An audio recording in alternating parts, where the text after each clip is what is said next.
So, Dimitris, he's the coordinator of BECoop. He's an avid cyclist, or at least it shows like that when you do the calls, and he's in his house, and there is a huge bike behind him. So I assume he's an avid cyclist. Dimitris, the floor is yours. You know so many things about me. Thank you. Hello, everybody. Hello. Good morning, first of all, and thank you for joining us. I think it was really nice because we were here yesterday as well, and we somehow closed the day by gradually talking more about energy communities. I'm really happy that today we'll have the luxury of time to really invest on that topic. And I'd like to respect the given time frame, so I'll just cut to the chase. But before talking perhaps about what BECoop is all about, I'd like to say also a few words about why BECoop, and perhaps also connect that with the points raised by Mr. O'Brien as well. So as also discussed yesterday as well, and over the last years, we've indeed witnessed some remarkable steps in the EU renewables landscape, right? Now, however, at the same time, we do witness, let's say, more slow penetration of renewables in the EU heating and cooling sector.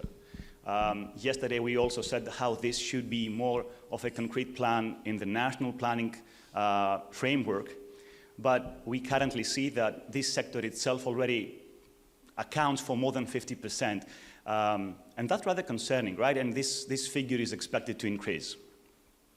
Now, at the same time, among the available renewable energy sources, it is bioenergy that holds the, let's say, the highest potential for replacing fossil fuel heat. That is what scientists claim again and again.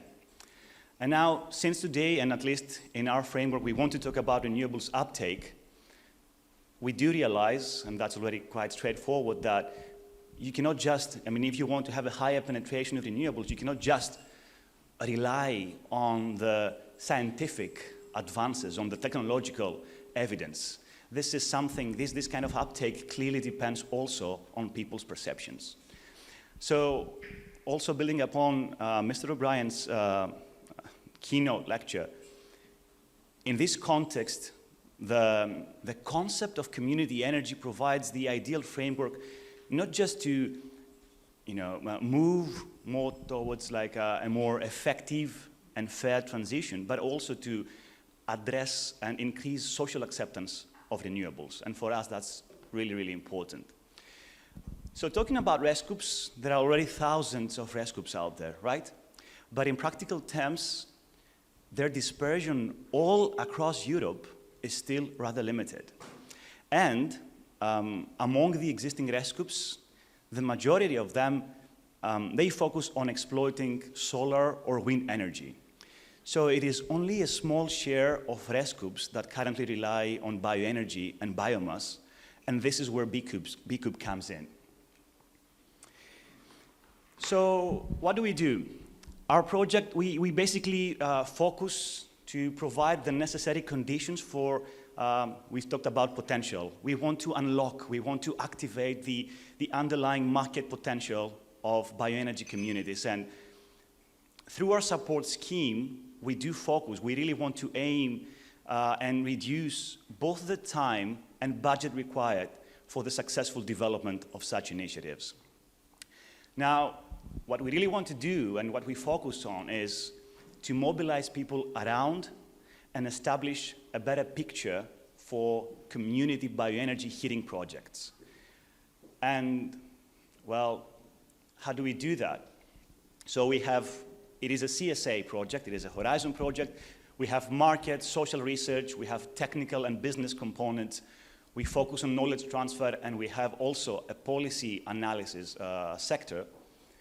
And basically, we develop a suite of supporting tools and resources, and you'll have the chance to get to know them better also in later slots of today and at the poster sessions above, upstairs. But most importantly, we test these assets in our 4 pilot cases, in our 4 pilot regions. And this is where we basically explore the development of 4 new communities, and this is what we call our BECoop ResCoops. Now, our pilot regions in Spain, Greece, Italy, and Poland, they have their own specificities, right? So they might represent different framework conditions. They might have different renewables penetration. They might have a different level of maturity in terms of establishing a community project, and they often, in our case, they have different stakeholders that serve as project initiators.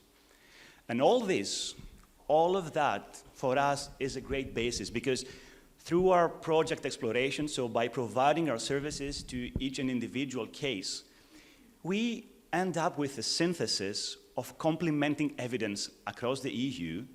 And at the end of the day, that's what makes our project and our approach quite replicable. So based on our results, what we do, we also try to ignite a policy debate, a debate on how, on the actual means by which community bioenergy can be promoted at all levels, so regional, local, national, and EU level. We've recently published our roadmaps, our policy roadmaps, both at the pilot and at the EU level. And throughout these years, we've hosted numerous events and workshops.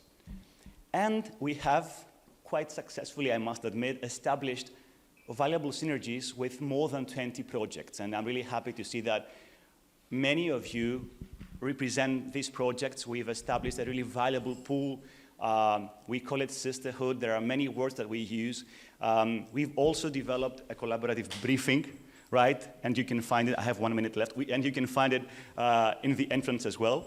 So in terms of synergies, we're really proud of how we joined forces. And over this last year, we also identified 8 replication cases, as we call them. These cases were supported and guided to employ or even replicate the BECoop methodology, so they've used our resources and tools. And we can say that by now, the BECoop approach was and is already promoted in more than 12 cases across Europe, and that's something for which we're quite proud.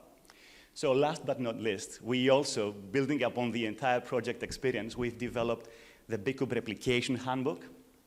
You can scan the QR code if you haven't heard of it, but the point is that this is one of the very first handbook of its kind, because it really focuses on bioenergy community, and it provides an overview of the necessary steps for developing or even expanding a bioenergy community.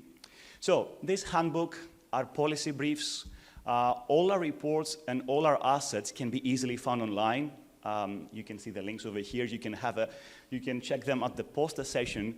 But all in all, what I want to say is that after 3 years, we do believe that these assets, the ones that we've developed and the ones that we've worked with other projects, they don't just help towards making community bioenergy much more appealing, but eventually we do believe that we do contribute in having a higher penetration, a higher uptake of bioenergy heating technologies in Europe. And very last slide.